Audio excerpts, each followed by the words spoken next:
ကဏ္ဍပေါင်းစုံကနေအားဖြည့်မှုတွေလှုပ်ဆောင်နေတဲ့ပရီးမီးယားလိချန်ပီယံလီဗာပူး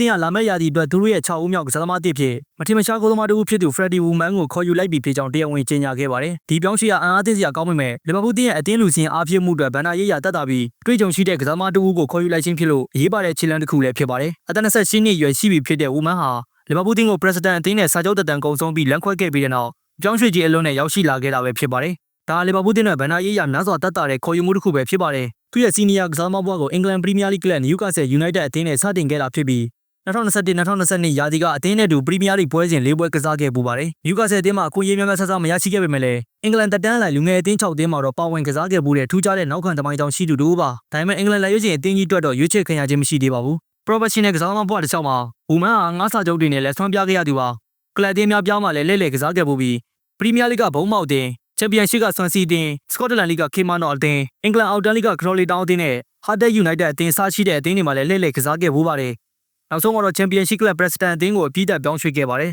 ။ပရက်စတန်အသင်းမှာတော့သူဟာ3နှစ်ကြာကစားခဲ့ပြီးတန်ဝဲစုံ138ပွဲအထိပုံမှန်ပွဲထွက်ဂိုးသမားတဦးအဖြစ်ကစားပေးခဲ့ပါတယ်။ဒါဟာသူ့ရဲ့ပုံမှန်ပွဲထွက်ခွင့်ရကစားသမားတဦးအဖြစ်ရရှိခဲ့တဲ့အဖိုးတန်အတွေ့အကြုံကိုပြသနေပြီးယုံကြည်စိတ်ချရတဲ့ဂိုးသမားတဦးဖြစ်ကြောင်းသက်တည်ပြသနေပါတယ်။